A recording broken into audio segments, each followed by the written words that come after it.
एक नथिया बाई थी हमारे वृंदावन में। वो जब आई, उन्होंने सुना संत सेवा से भगवान प्रसन्न होते, तो उन्होंने यही किया कि 2-4 ब्रजवासियों से आटा मांग लाती और उस जो जंगल में गाय गोबर करती उसे उपला कहते, वो उपला बिन लाती और उसी में रोटी बनाकर संतों को पवाती। 50 वर्ष उन्होंने ये सेवा की वृंदावन में। अब धीरे धीरे उनका फिर वैभव बढ़ने लगता है ना। गाड़ी में, बैलगाड़ी में वो अनाज लेकर आ रही थी और रात्रि हो गई और बादल छाए हुए थे। अब उनको कुछ सूझना पड़ा कि इधर से जाए कैसे जाए। तो एक लालटेन हाथ में और एक छाता आगे, मैया मैं तुम्हें रास्ता बताता हूँ। और नथियाबाई का आश्रम है सेवा कुंज के पास, वहां तक छोड़े आए। तो उनको भगवान की महिमा ऐसी कि ये पूछने में नहीं आया कि तुम कौन हो, इस समय कैसे आए। तो दूसरे दिन जब बिहारी जी के दर्शन करने गई तो देखा बिहारी जी एक हाथ में लालटेन और छाता लिए खड़े। अच्छा, ये थे साक्षात बिहारी जी ने उनको दर्शन दिए संत सेवा से। एक जज स्वामी हुए हैं, नारायण स्वामी उन्हें कहते हैं। एक आदमी को उन्होंने फांसी की सजा दी। वकीलों के द्वारा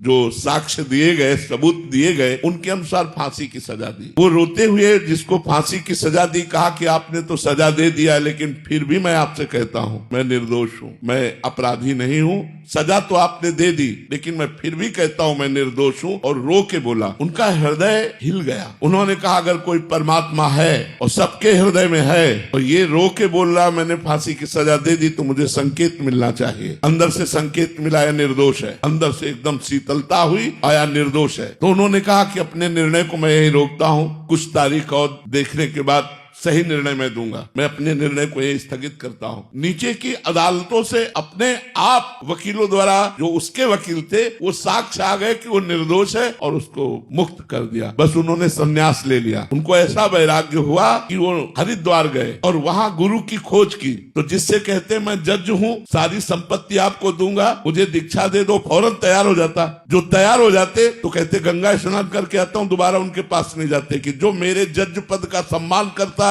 जो मेरी जज की प्राप्त की हुई संपत्ति का लोभ रखता है, वो मेरा गुरु हो ही नहीं सकता। अंततोगत्वा उन्होंने क्या करने की सोची। तो एक पहाड़ के शिखर पर खड़े होकर जे गिरना चाहते तो पीछे आवाज आई, तुझे गुरु चाहिए, पीछे मुड़कर देख। तो एक महापुरुष खड़े हुए थे। उनका वहीं से सुन, नजदीक आने की जरूरत नहीं। नारायण नारायण नारायण। तो बस अंतर ध्यान हो गए। बस उन्होंने नारायण, उनका नाम ही नारायण स्वामी पड़ गया। इतना नाम जब करते थे कि भाई जी हनुमान प्रसाद पोद्दार जो राधा बाबा, इनको ऐसे नली लगाई अपने यहाँ और कान में लगाई तो सुनाई दे रहा था नारायण नारायण नारायण नारायण। मन हमारा नहीं रुक रहा तो उसको रोकने का एक नया उपाय आपको बताए हम।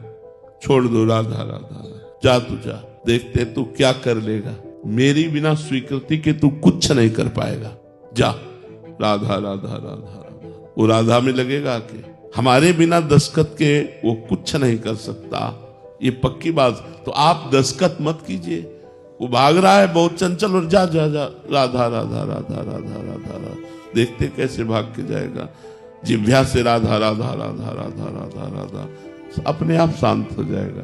दूसरा उपाय, जहां मन भाग के जाएगा वो कोई व्यक्ति होगा, वस्तु होगा, स्थान होगा, उस जगह भगवान को देखने की चेष्टा करो। इस व्यक्ति के रूप में भी तो भगवान है, इस वस्तु के रूप में भी भगवान है, इस स्थान के रूप में भी भगवान है। जहां तू भाग के आया है, हो गया भजन। ये मन पूर्व संस्कार के वशीभूत है। अब नया संस्कार हम भजन का डाल रहे हैं, इसको बर्दाश्त नहीं हो रहा, लेकिन इसको मानना पड़ेगा। अभ्यास के द्वारा आ जाएगा। हम बार बार ऐसा विचार करते, धैर्य करते, सोई मन नाम में लग जाता है। मन की एक बड़ी सुंदर बात है कि आप जान लो कि भाग गया, सोई आ जाएगा। इसको बुलाना नहीं पड़ता। जान लीजिए कि ये मन भगा, फिर तुरंत तो आ जाएगा। राधा राधा कर ले, 2-4 बार फिर करेगा, फिर भाग जाएगा। तो ऐसे धीरे धीरे उसको अभ्यास में लाएं और समय बढ़ाएं, तो मन फिर हमारा प्रभु में लगने लगता है।